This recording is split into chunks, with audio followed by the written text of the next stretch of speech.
Welcome to LinkedUp, Breaking Boundaries in Education, a podcast that focuses on what is happening in education today, connecting everyone to the movers and shakers that are breaking boundaries in the education arena. And welcome to LinkedUp Breaking Boundaries. Jerri and Jamie are together again. We are. Last time so we were excited. It is. Last time we were together was at ISTE. We did a couple of sessions there. And now we do an event. We have an event here in New Jersey at the Asbury Hotel. Last year we did this. We got to be on the rooftop. It was gorgeous. Today we are in the fancy green room for the bands. We feel kind of special here because it's a little too hot to be upstairs. And Jerri and I really want to look good. So That's right. yeah. Well, and I want to say one thing I love about this event is that we are honoring educators in New Jersey. And last year when I came to the event, I was so excited. So coming from Kansas, I hadn't been to New Jersey before. Yeah. But somehow, I don't know how this magic has happened, but I have met so many people from New Jersey. I love them all. We have a lot of them here. Yes. And someone that I have known for years was there. And I was like, oh my gosh, I'm so happy to see you, Kevin Hogan. And now here he is today with us. And so, Kevin, it is always a pleasure to visit with you. Well, it's always a pleasure to see you, whether randomly in an airport. That Yes. happens, I Right? hear. Oh, we spent a great afternoon together in an airport. Yep. It was so much fun. You sometimes roam in the halls at ISTE, That's right? right. But That's it's, right. you know, as sick as I am as talking about the pandemic, I'm still kind of like basking in the fact that we can be back together and have these sort of conversations. know. And even, you know, we did plenty of Zoom calls, right? And have Yep. plenty of conversations when podcasting, and it's a great tool, but nothing beats the face-to-face. The in my opinion. face-to-face. I know. So true. this is like a podcast smash because we have our podcast. Kevin has his couple of podcasts. And it's so nice because, you know, I don't know if it's the education community or just because you're a great guy, but we have always leaned on you for advice and asked questions. And even just before this podcast, we were plowing him with questions We were. and advice. We should have recorded it. Yes. For my vast career of 24 months of podcasting, Yes. I've accrued a lot of knowledge and information. Oh, really? So I thought you were way before us. So you were, because we started like a year and a half ago, I guess. Well, still. Well, and, you know, 2 years now, Jamie. I guess. Oh, It's 2 years. it's like this is like our 2-year Yes. anniversary. It is. Anniversary. Anniversary. Oh, we'll toast to that later. Okay. Yes. Marvin corrected us. Oh, yeah. Yes. All right. you know, but while you know, we call this podcasting, it's interviewing. And again, we Yeah. go back to the That's right. face-to-face. So I do have a few more years You under my do. belt speaking with you and you being a mentor to me in terms of what's happening in the education space and specifically school districts and school district leadership and what needs to happen. So really, podcasting is just a new phrase for interviewing, Right. right? Interviewing. You're That's what right. I wanted You're to right. ask you because I have been a fangirl of yours for years. Oh, come because you've been like a journalist for education. You're always on the beat of what's happening. Right. So why the switch to podcasting? Why did you go this direction? It was a pandemic pivot. So Okay. previous life at Tech and Learning, we had our Right. leadership summits, of which you were a strong member for many years. March 2020, we were supposed to have an event right before COVID. And Right. I had a brother in Hong Kong at the time, and he's like, don't do it.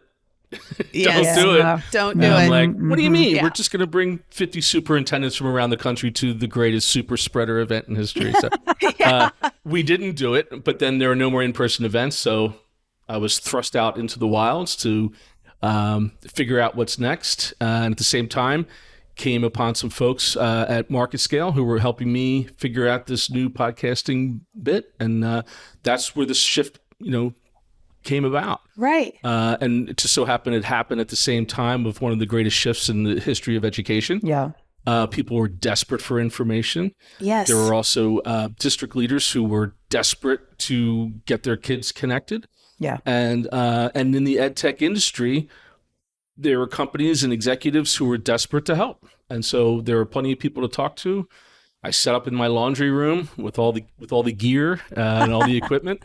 And once you great. figure that stuff out, you know, it was just like getting back to normal, Right. Yeah. And whatever normal is. we started the same way. a pivot because we knew educators, well, we both really believe in professional learning all the time. And we knew that educators wouldn't have the opportunity.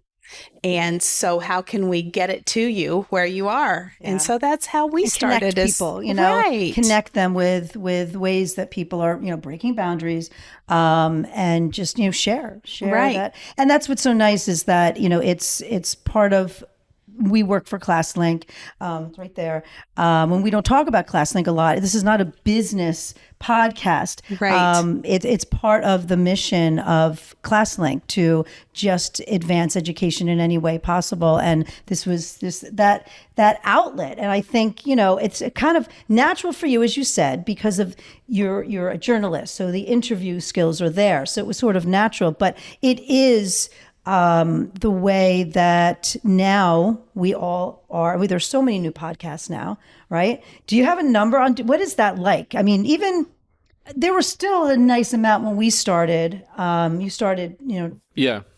It's overwhelming. Yeah, and it's part of the, one of, I think the challenges that the podcasting space still has is that overwhelming amount of information. Yeah. It's one of those Netflix effects where you end up spending more time searching for what you want to watch than what you actually watch. Yes. And so I'm still waiting for some of the artificial intelligence to bring it. Well, if you like this, then you'll really like this. Right. I think that that's coming.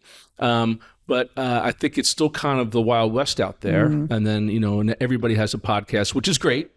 But on the other hand, it's like, how do you spend your time? And during the pandemic, a lot of people had time to listen. Now that we get back to normal, maybe not so much. So people will begin to tailor what they're listening to and why they listen to it, right? Right. Filter that, be more selective. How many podcasts do you have, Kevin? Well, I have 2 podcasts that I do for eSchool News. Okay. They're both called Innovations in Education. One focuses on the K-12 space, right? And one focuses on the higher ed for eCampus News. Okay, nice. So that's a weekly podcast for the K-12. It's a monthly one that I do for the eCampus. Okay. And then I have the Hogan Report, which is I podcast when I want to. Which is that's your personal. Yeah, and then I started that in February. And again, we use words like podcasting and blogs, and it's a little bit of both. I use the Substack platform. A lot of journalists and a lot of creators are going over to that, where it's kind of a mishmash. They have video in there as well. Right. I found that I'm going back to the audio because it seems to have more traction with the audience. Okay. That people, I'm guessing I don't have any research to back this up, but it almost seems like watching something is too much of an investment. But they'll click something and listen to it while they continue to do something else. They can even be in the car and listen to it instead of the radio, Correct. right? Or multitasking. I love to listen while I'm doing other things. Yeah, like tedious stuff. Right. Like around the house, you can at least be, engaged with a podcast. So that's a good point. And I've also heard connecting blogs with, a blog post with your podcast. And our marketing team is actually helping us do that. Only once a month highlighting one of our podcasts with an awesome blog that they help us put together. But I like your format now because it's sort of both in one. Yeah. And I can use my old school journalism, like, if you can't say it in 400 words, you've got a problem. You've got to tighten it. You got to bring it down and you got to get to the nugget. Right. The 5 W's, who, what, where, when, why. Right. Get that through. That reminds me of that sort of tutelage. Yeah. But then if you're interested in going a little bit deeper, if these are the things that you found interesting, well, you can listen to the behind the scenes, right? So the podcast is almost like that behind the scenes of the interview, right? When you watch an interview on, 2020 or Frontline or something like that, and they bring it down to 4 minutes. Now at the end of the show, they say, if you're really interested, you can listen to the whole hour and a half. That's If you really want to go for it, and we have some really scintillating, are much shorter. But that you can dig in deeper, and you have that opportunity, and you just throw the audio file up there and go for it. So who would you say would be like a guest who you really had an aha moment with, or really learned something with, or surprised you? Is there someone who really... Other than Kathy Hurley? Yes, other than Kathy Hurley. Since she's in the room, who happens to be in the room, who's doing the next podcast. She's early. She's always on deck. Well, I had one great conversation I thought was Johan Zimmer, who's now the director of marketing for Zoom. Yes. And we had a lot of great big picture conversations about how, Zoom, for better or for worse, and he talked about, maybe you don't want to be associated, but it saved education. It did. Yeah, during the absolutely. pandemic. You talk a lot about, 15 years between Scholastic and Tech and Learning, where I was director of content. And we would talk every year about how video is going to be an intricate part of the education experience. And every year, educators are like, you're not turning that camera on in my classroom. Forget it. Right. I'm not doing video conferencing. Forget Right. it. Those tools were embedded in stuff for years. Now you had to use it whether you liked it or not. Right. And now everybody's using it. And Zoom Right. was kind of part and parcel of that. So that was one of my favorite conversations. But really, for the most, I've had a lot of conversations. The ones that I really liked are the ones that go up. That's another kind of advantage that I have now as my own editor, where I've had a few conversations like, you know what?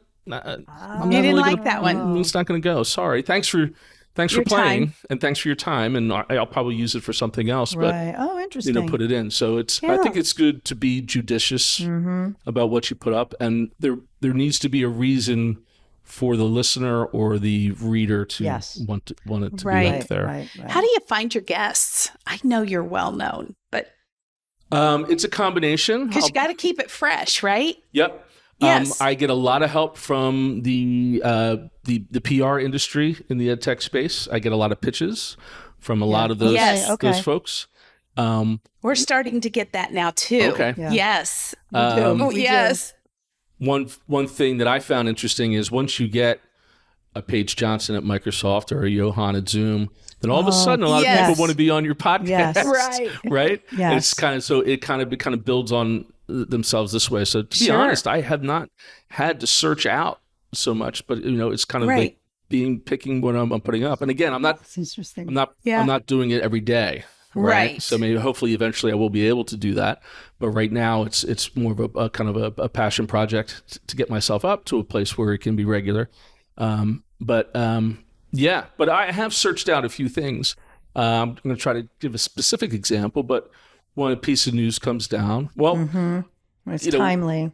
2 weeks before Cozen, I had Keith Kruger, the CEO of Cozen, come on Sure. and give yes. us an intro into what's happening there. Right. So you're kind of getting news that way. I was down at NECTET in Washington D.C. and there were a number of folks who were with the Department of Education. I followed up with them, got the interview that way. So just the old journalistic gumshoe. Yes. I You love got it. Good term. Good term. Yes. Yeah, I know. We've experienced that too. I mean, we sat together when we first started with just a list of people, and it was funny because we had just met and we were both talking about the same people. Same people, So we were right. like, oh, okay, this is going to Yeah. be good. And then we would just contact them, and Jerri knew a lot of them personally, which helped, and they were all excited to come on, which was really nice.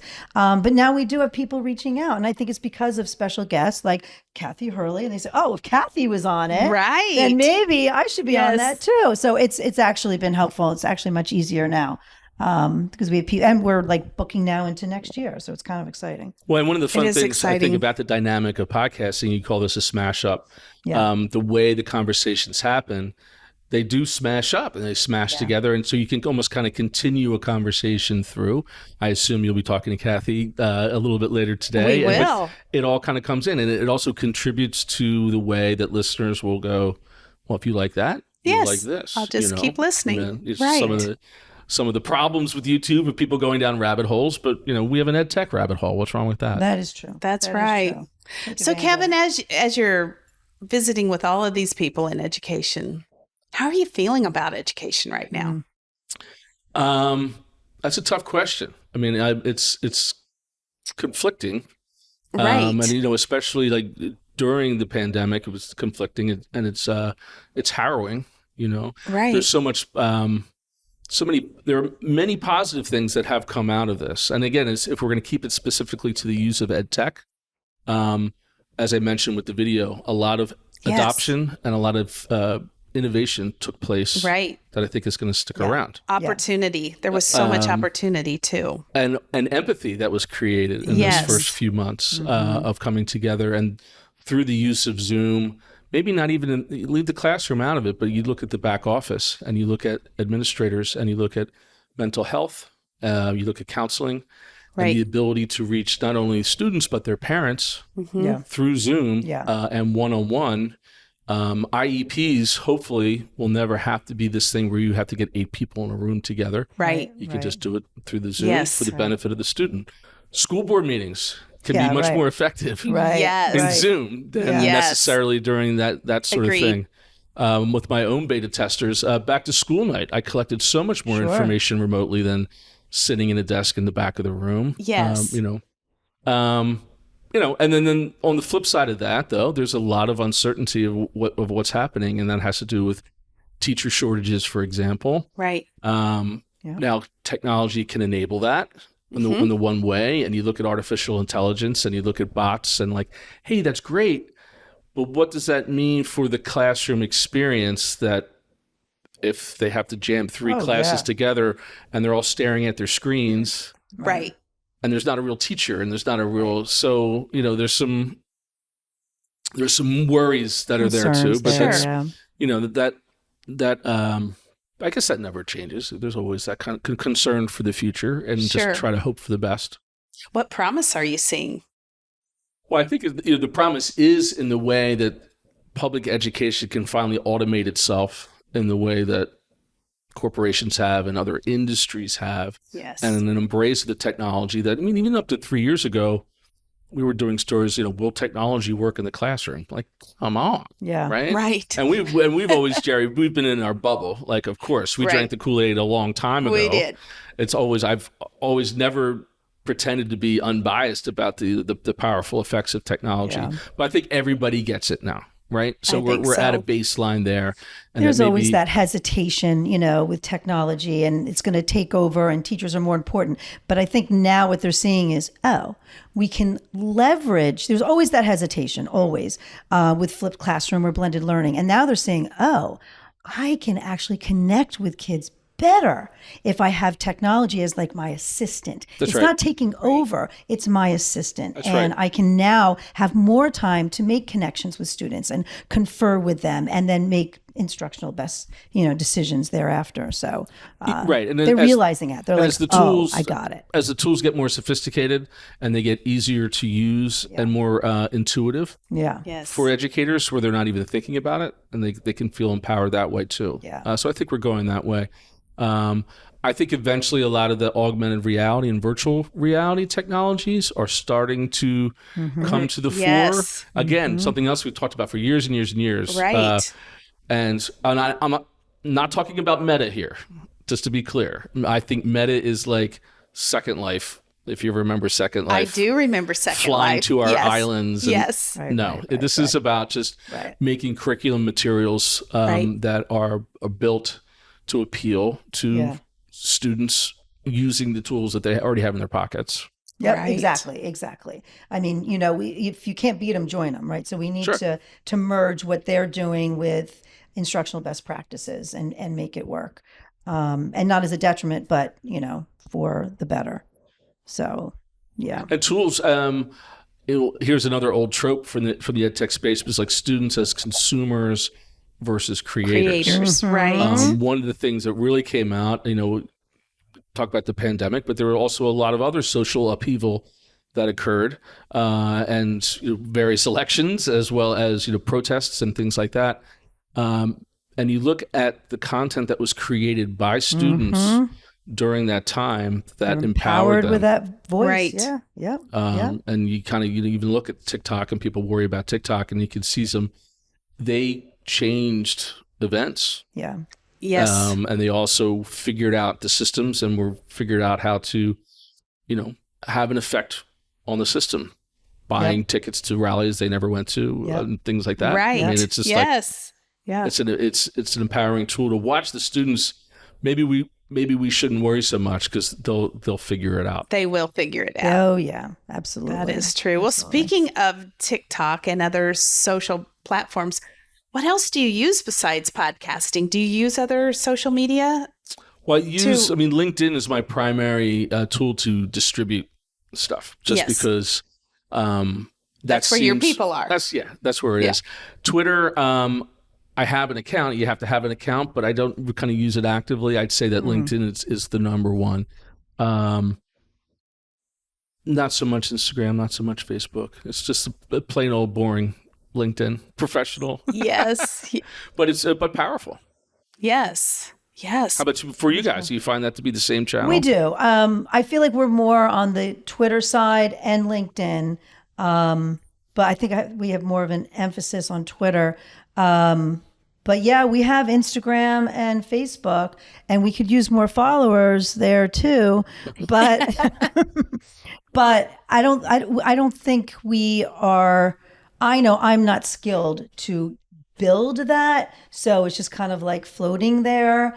We're gonna have our marketing team help a little bit, I think, and then Jerri is all about the TikTok, so she's getting that going. I said, I'm kind of staying clear of that. You can be in charge of the TikTok. So we're trying. Right. Well, at ISTE, I heard TikTok is accessed more than Google now. Yes. Which is interesting.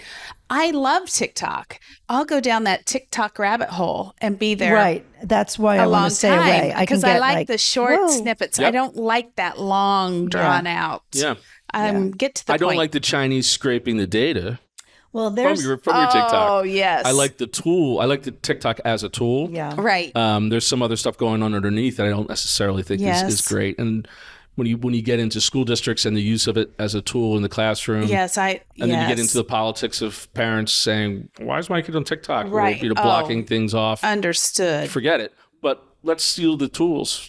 Let's make our own and build it into stuff, right? Well, I'll leave that to Microsoft to do. Yeah. Well, and even the concept of distilling messages down to what we really need to know. Yes. Instead of talking so much and in circles, Absolutely. I think that's the power of TikTok. Absolutely. It is. But we also have that addictive nature. So it's, like you said, you can get into a rabbit hole. You can. I thought it was really interesting that my daughter took it off her phone. She is 18. Oh. Can we go to college? And this is like, those are the kids using it, right? But she said, I just realized it's such a time sink. And I waste so much time on it. Yeah. And I just thought, wow, that's really interesting. That's very responsible. Yes, it is. No, she said some of the content I could still find on Instagram. So I still have that, but I really just doing both. And I felt like TikTok was such a time waste. Yeah. So I found that to be really, really interesting. And I wonder if that's going to eventually, because I wondered, like, is this just going to suck everybody in and there's no way out? Because I worry about that. And so maybe there are some other kids like her who say like, all right, I'm over this. I wonder, are people going to outgrow it? But now we see it more in education. We see teachers leveraging in creative ways to connect with students. Yeah. And that's a good thing. Yeah. So I'm really conflicted. I think there'll be something else that comes down the pike. There will be. That too. We actually tried Clubhouse. Yes. Well, I was just going to say that. Yes. I was on Clubhouse for a minute, right? Right. But are you on there anymore? Where'd Clubhouse go? No. No, we aren't either. It just kind of fizzled for us. For like 5 weeks. We were really into it. We were into it. And it was such a great idea because we would take that podcast conversation and then go with deeper. Live with it deeper with the same guest the week that we posted this. Because we record these and then we put them out live. Concept. And then it was really fun and it was good. And we could really, and this way people can engage. Somebody buy it? I'm trying to figure out. I think somebody might have bought it and then squelched it. I don't know. Also, and I don't know if this had anything to do with it, Twitter saw what was happening, I think, and now they started the Twitter Spaces, which is essentially the same thing. Yes. Like Facebook might have bought it and just like killed it. So I don't. Oh, there we go. I mean, it's got to still be there. And maybe it's just not. Well, we're not. I'll look this afternoon and we'll let you know. Google. Yeah. Yes. Is there anything else? Is there anything else that you know of, or that's I don't know. Oh, that's the next TikTok. Yeah. You think I'm going to tell you guys? Oh. That's his next guess. Yeah, right. Otherwise saying I have no idea. That's yes. Love it. Oh my gosh. Yes. Right. Well, this is. I have a question for you. So my daughter just started a podcast. Oh, yeah. She's a school counselor. And she and another school counselor and I listened to one this morning. It was fabulous. And they have 4 podcasts out, 100 followers already. But what advice would you give her? If I could ask a pro, I love this. Think about who you're talking to. Yes. So because in she her has case, a very small right. So in her case, is it the parents of her students? Is it the wider community? Is it the district? Just identify who you want this to reach. Right. And think like as if they're in the room when you're talking about it. When you're talking. It's as simple as that, really. Yeah. You know. Do you have, you have such skill with questions. Is there a way you craft your questions to get the most out of your guests? The most important thing is just to go in prepared and know what their expertise is and know what they're passionate about. And a lot of softballs. Yeah. I mean, that's one of the benefits of being in this particular space. I don't feel the need to be, unless I had Zuckerberg over there, I might have some tough questions for him. Right. But, for the most part, no, we're just kind of looking, at what the efforts are. And it's also education. Now, maybe down the pike, I'll start to find some stuff that's more, will be more difficult. But usually if you're just trying to have a friendly conversation, have it as authentic as possible, right? And we learned that too. Oh, we did. When we first started, our producer, Marvin, would say, no, you don't want, because we said, okay, we're going to set up some planning calls with a guest. We'll talk to them like 2 or 3 times before. And he's like, no, you don't do that. And we're like, oh, okay. And then we're like, we scripted it. We're going to do it anyway. We scripted it. We did all of that. We had all the questions. We met with them ahead of time, didn't tell them about it. And then we realized like 2 or 3 podcasts in, like, gosh, like there was some some really like, oh my gosh. And then I couldn't be authentic with it when we had already learned about that. So then we're like, oh, I see what he's saying. So, I mean, I've been podcasting for 2 years. I've been moderating webinars for 20. You have, yes. Right? So, yes. And in that case, it intentionally go in without it being scripted. Yeah.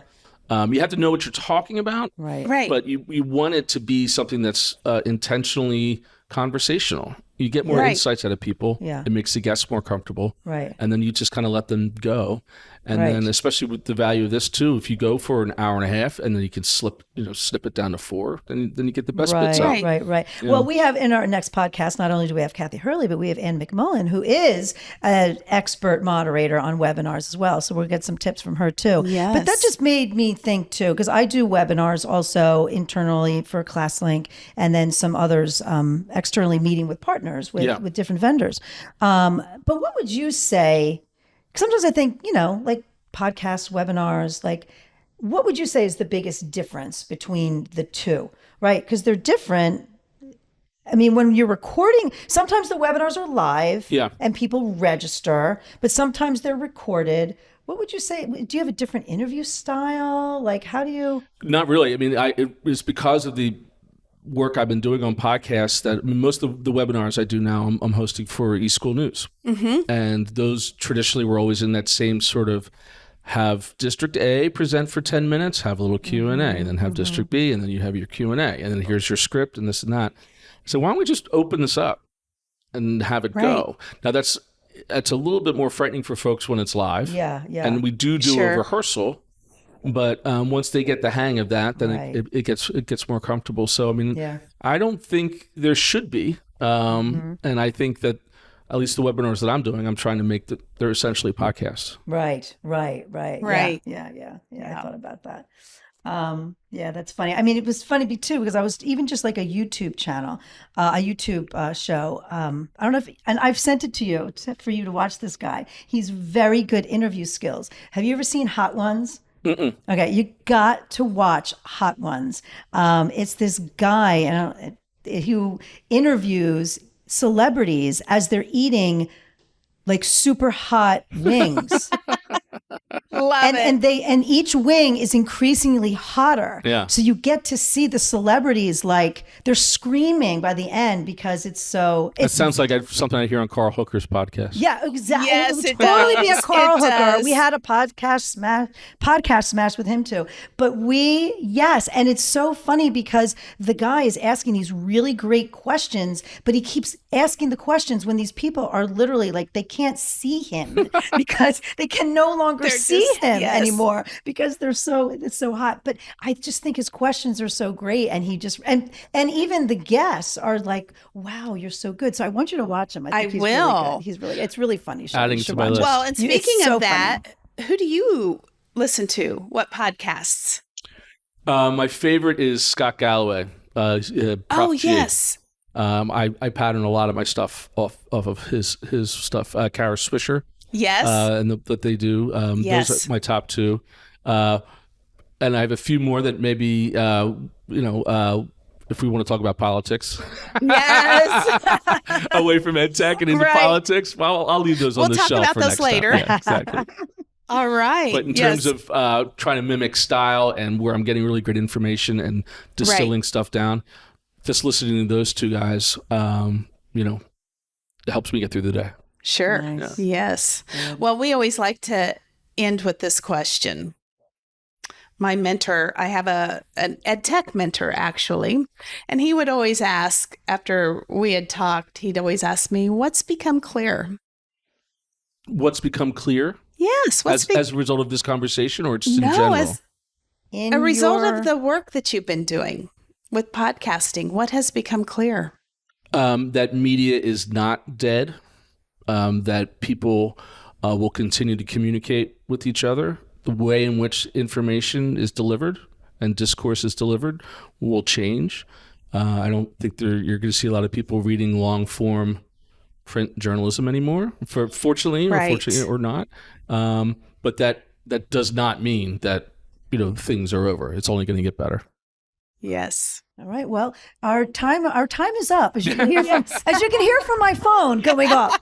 That's my noon timer telling me I need to get up and walk and move around a little bit. So we're gonna have a little mind body break. All right. But Kevin, this was awesome. This is great. This is Thank you so great. much. I really enjoyed it. Thank you so We did much. too. Thank you so much. And we'll continue to plow you with questions in between, getting your advice on things and following you and trying to mimic some of the great stuff that you do. But, And vice versa. all right. Very good. Thanks, guys. Thank All right, you. thanks. Thank you for listening. And if you would like to stay linked up, be sure to follow us on Apple and Spotify and subscribe to us on YouTube.